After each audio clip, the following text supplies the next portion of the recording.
নমস্কার বন্ধুরা, আপনারা দেখছেন নিউজ নদিয়া ইউটিউব চ্যানেল। রাজনৈতিক দলের সরাসরি কোনো উদ্যোগ এবং আপনার আহ্বান ছিল না। যেভাবে আমাদের ডাক্তার বোন এবং মিসরুল তৃণমূল কংগ্রেস সরকারের যে সীমাহীন যে অত্যাচার, তার বিরুদ্ধে আজকে বলা যেতে পারে সাধারণ মানুষের একটি সফল কার্যক্রম। এবং যেহেতু ছাত্র সমাজ থেকে বলেছিল বাধা দিলে প্রতিরোধ হবে, কিন্তু আমরা সংযত থাকব, তারা সে কাজটা করেছেন। কিন্তু পুলিশের উস্কানি ছিল এবং তারা প্রচুর মানুষজনকে মারধর করেছেন। আর মমতা ব্যানার্জি তোষণ এবং ডোল ডিস্ট্রিবিউশন করতে গিয়ে পুলিশকেও আজকে কার্যত অসহায় অবস্থায় ফেলে দিয়েছে। জল কামানের জল শেষ, টিয়ার গ্যাসের সেল শেষ, কার্যত অসহায় অবস্থা পুলিশের। কোথাও মব কন্ট্রোল করতে পুলিশ পারেনি। আমি এই মুহূর্তে হাওড়া স্টেশনে বসে আছি। যারা আহত হয়েছে তাদের চিকিৎসার ব্যবস্থা হচ্ছে। আমাদের মাননীয় রাজ্য সভাপতি, সম্মানীয় ভারত সরকারের রাষ্ট্রমন্ত্রী, তিনি কর্মসূচি ঘোষণা করবেন। আমার সঙ্গে তার 2-3 বার কথা হয়েছে। আমরা যৌথভাবে এই কর্মসূচিতে মানুষকে অংশগ্রহণের আবেদন করব। ঘোষণার পরে আমি জানাবো। সাথে সাথে পুলিশকে আমি আবার বলবো, এই মুহূর্তে হেস্টিংস এবং এমজি রোডে পুলিশ যেভাবে ধরপাকড় করছেন, লাঠিচার্জ করছেন, বন্ধ করুন। আপনারা সামলাতে পারবেন না। সাঁতরাগাছিতে মবকে কার্যত আমি অনুরোধ করেছি যে সাধারণ পুলিশ কর্মী এবং ছাত্র সমাজ সহ নিরীহ জনগণ তারা আক্রান্ত হচ্ছিলেন। এই আক্রান্ত সংখ্যা আরো বেড়ে যেত।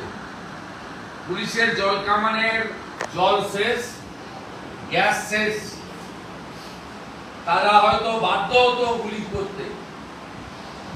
এইরকম একটা পরিস্থিতিতে সাঁতরাগাছির মবকে আমি ভিডিও কল করে কার্যত অনুরোধ করেছি, ফোন করে, যে নিচের তলার পুলিশের সঙ্গে আমাদের কোনো বিরোধ নেই। তাদেরও স্ত্রী আছে, মা আছে, বোন আছে, মেয়ে আছে। আমরা চাই না যে মমতা ব্যানার্জি, রাজীব কুমারদের এই ভুল পলিসির জন্য তারা ক্ষতিগ্রস্ত হয়। এই মুহূর্তে হাওড়া ময়দানে পুনরায় নতুন করে পুলিশ জনতা খণ্ডযুদ্ধ শুরু হয়েছে। আমি এখানে সংগ্রামী যৌথ মঞ্চ সহ যারা আন্দোলন লিড করছেন তাদেরকে অনুরোধ করব যে আপনাদের আন্দোলনে আমাদের পূর্ণ সমর্থন আছে। লক্ষ্য রাখুন যাতে আন্দোলন করতে আসা মানুষজন বা সাধারণ নিচের তলার পুলিশ কর্মীর কোনো ক্ষতি না হয়ে যায়। আর পুলিশকে বলবো বেয়াদবিটা হেস্টিংসে বন্ধ করুন।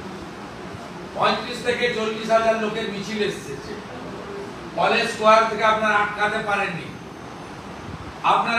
পারেননি ধর্মতলাতে। আপনাদের কন্টেনার ফেল করেছে, আপনাদের ফার্স্ট ব্যারিকেড ভেঙে দিয়েছে, সেকেন্ড ব্যারিকেডও কার্যত ভাঙার পথে। ব্রিজ টপকালেই নবান্ন একদম কাছে এসে গেছে 35 থেকে 40 হাজার জনতা। আমি অনুরোধ করব আপনারা আগে ধরপাকড় এবং মারধর করা বন্ধ করুন। আপনারা পারবেন না, ফেল করবেন। জাগ্রত জনতার সঙ্গে আপনারা পারবেন না, ফেল করবেন।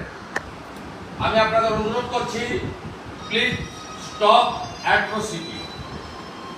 বাকিটা we all are law abide people. আমরা মমতা ব্যানার্জির পদত্যাগ চাই। এই আন্দোলন একদিনের নয়, আন্দোলন কন্টিনিউ হবে।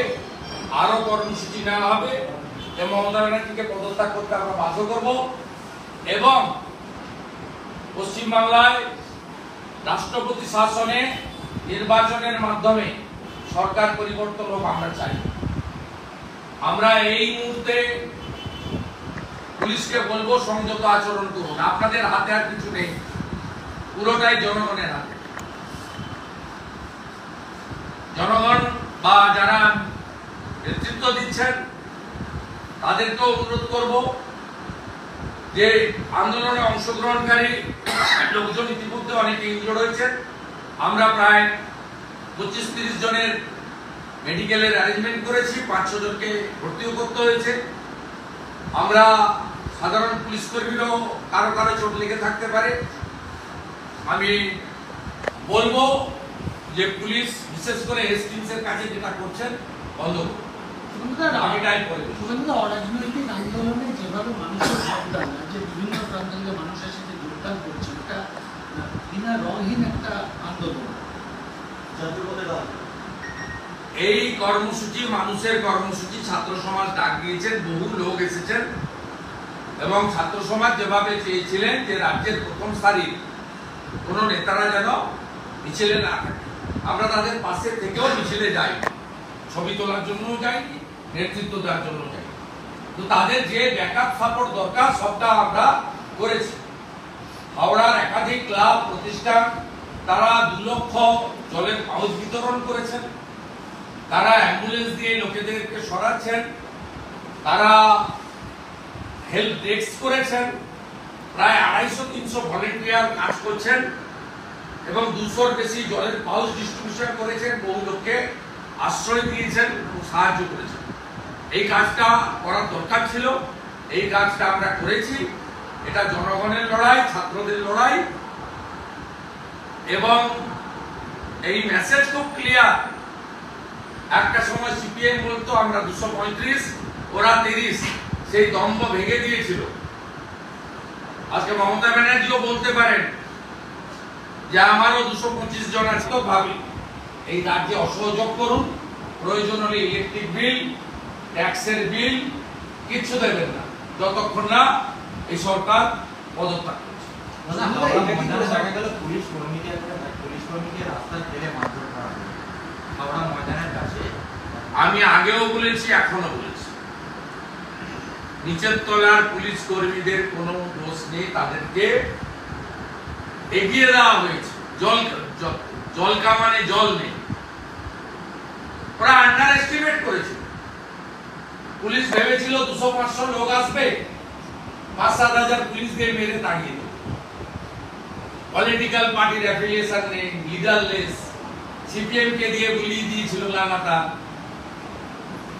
ওটা শুভেন্দুর প্রোগ্রাম, ওটা বিজেপির প্রোগ্রাম, ওটা আরএসএস এর প্রোগ্রাম। সুজন, সেলিম, মীনাক্ষী, সেকুয়ার মাকু লাগাতার ক্যাম্পেইন করে ভেবেছিল যে জনগণ ছাত্র সমাজ আন্দোলন করতে লাগে, তাতে সিপিএম এর কোনো সার্টিফিকেট লাগে না। এটা কি গত 13 বছরে এই যে পুঞ্জীভূত ক্ষোভ আজকে কোথাও আছড়ে পড়ছে সাধারণ মানুষ? এটা শুরু, এটা একদম ইনিশিয়ালি শুরু এবং আমি মনে করি এই জিনিস থামার নয়। মমতা ব্যানার্জি তার অনেক ভুল ত্রুটি আছে, কিন্তু আমি মনে করি তিনি মানুষের পালস বুঝতে পারছেন। এতদিন ধরে পলিটিক্স করেন, এতদিন এমপি হয়েছেন, 3 বার তিনি মানুষের পালস তার ভাইপো না বুঝতে পারে, তিনি বুঝতে পারছেন। Please honourable chief minister, quick step down, peacefully resign করুন। আপনি দুটো ইম্পর্টেন্ট কথা বললেন, এক হচ্ছে রাষ্ট্রপতি শাসন, আপনি আগেও বলেছিলেন, তবে একটু কিছু হেঁটে আমরাও আছে রাষ্ট্রপতি শাসনের কথা বলছি। রাজ্যপালকে করতে হবে, এটা বাংলার মানুষের দাবি, এটা বিজেপি বা বিরোধী দলনেতার বক্তব্য। আমার তো এসবের বাইরে, আমি তো ভোটার একজন, আমি তো পশ্চিমবাংলার একজন সিটিজেন। আপনি আপনার স্ত্রী, আপনার বাবা মতো রাষ্ট্রপতি শাসন চাইছেন, এটা বাংলার মানুষের সময় ডাক। সুপারিশটা আমি করবো না, আর আমি দিল্লি সরকারকে বলতে পারি না, এটা বলতে হবে মাননীয় রাজ্যপাল। আমি পরামর্শ দিই। বিজেপির কর্মসূচি বিজেপির রাজ্য সভাপতি বা মুখপাত্র ঘোষণা